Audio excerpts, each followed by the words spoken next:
You're not smart enough. You're not good enough. Why do you even try? Why don't you quit now before you embarrass yourself and everybody else? You'll never make it. For 15 years, I watched my parents say the worst things they could possibly say to each other, throw things, hit each other. In the next 3 years, I learned from my grandparents, it doesn't have to be that way. Now, I worked for my grandfather in the stores for 3 summers, and he taught me a lot. Every day, pretty much, I got a lesson. Jimmy, you're born with your name and you die with your name. What you do with it in between is a legacy you leave behind for everybody else. Who do you want to be? These lessons from my grandparents added up over time. Eventually, I take those college entrance exams that everybody loves to take. My scores came back. My counselor stops me in the hallway. He's got my scores in his hand. He goes, Jimmy, what are you going to do with your life? I looked up at my counselor. I said, I'm going to be a baseball player. Everybody knows that. And he goes, I hope so. You're too stupid to go to college.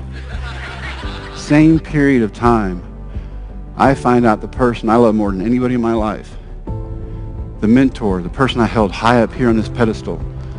My grandfather, Ernest, was diagnosed with ALS. I was watching my grandfather get sicker and sicker. I was playing a summer league game. After the game, this man came to talk to me.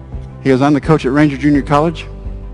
I want you to come play baseball for me. I know about your dream. I know about your grandfather. I know about your grades. I'm going to get you classes that you can pass, which was important. You're going to pitch for me during the week, and on the weekends during the fall, you're going to go home and spend time with your grandparents in the hospital every weekend. I would pitch, and on the weekends I would go home. I did that for 4.5 months. On the last Sunday in November of '82, I kissed my grandparents goodbye at midnight. I had to get back for 8 o'clock Monday class.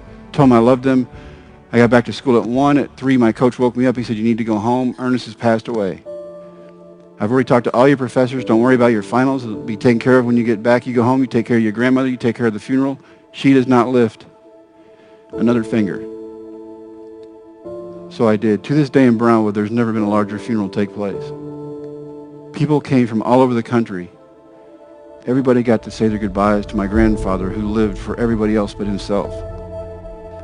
No grades, no scholarships, nowhere to go. Call my mom. Mom, I made a horrible mistake. I don't know what I was thinking. I'm quitting. I'm coming home. I'm done. It's time to go out in the world and start teaching and coaching kids. And that's when I found myself at Reagan County High School in Big Lake, Texas. I inherited a baseball team that had won 1 game each year for the 3 years before I got there. So the first thing I did as a head coach was I kept that one team on the schedule. You're going to respect this game as long as you're on my field and you're playing for my team. We're going to do things the right way. Athletic director and head football coach at Reagan County High School pulls me aside one day to tell me if it's ever close or they're ever behind, they're going to find a way to lose. Their parents are losers. They're losers. It's just in their DNA. They're not even going to graduate from high school. They're going to work in the oil fields and gas fields like their dads and their granddads did. There's nothing you or anybody else can do about it. You have taken these kids as far as you can. See, the problem with that little talk was that 2 of my kids are behind the lockers changing. Before I get to my field, spread through my team like wildfire. The guy not only in charge of all the coaches, but all the kids thought they were losers. I walked down the left field line, not one kid's looking at me. I started talking about hopes and dreams and setting goals. And then my catcher looked at me dead in the eye and he goes, why are you telling us to chase our dreams if you're not willing to do it yourself? We think you still want to play. And I said, no, sir, I want to stay married. Thank you very much. But coach, the way you teach us the game, we know your heart's still in it. You teach us how to act and react to every situation that comes up. We know what the other team's going to do before they do it. What came out of the deal was if they won a district championship, which the school never done in baseball, I had to try out again. But forget about the bet. But in the district championship game, we're down by 3 runs in the last inning, and history would dictate we're not going to come back and win that game. I watched this group of kids that nobody believed in, including themselves, come back, score 4 runs, win. It is one of the best sights I've ever seen in my life. They're hugging each other, they're hugging the trophy, they're hugging their parents. This kid on my team, you see tears in my eyes. And when he sees me, he starts giggling. Big fat coach in driver's seat, crying like a baby. Pats me on the shoulder, walks by, goes, we did our part, now it's your turn. I have to go do this. Every kid got on the bus, coach, we did our part, now it's your turn. I find a tryout. My dad helps me find it. I made a promise to a group of kids that if they did something nobody thought they could do, I would try to do something I know I can't do. Embarrassing, humiliating. I can't do anything about that. I made a promise. I'm living up to it. Young guy catching me who just graduated from high school gives me a sign for a fastball. I wind up. I throw it as hard as I can. I look over the catcher's head behind the screen. He's Gasway, the scout, shaking his radar gun. I do not even throw hard enough to register. Gasway, the scout, meets me in my car. And he said, well, son, I don't know you've done your time off, but the first pitch you threw without warming up was 94. Everything after that went up to 98. The last thing he said to me as I got ready to drive home was, don't be surprised if you get a phone call. The kids were right. I didn't embarrass myself. Drive an hour and 10 minutes home. Wasn't one phone call, it was 12. And we were not the first ones home.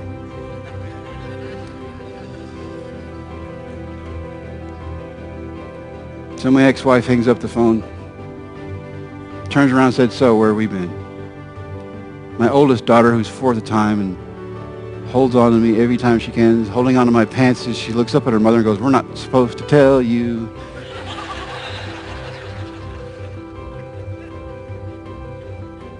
She looked back at me and she said, what were you thinking? I said, I'm a man, I'm not supposed to think.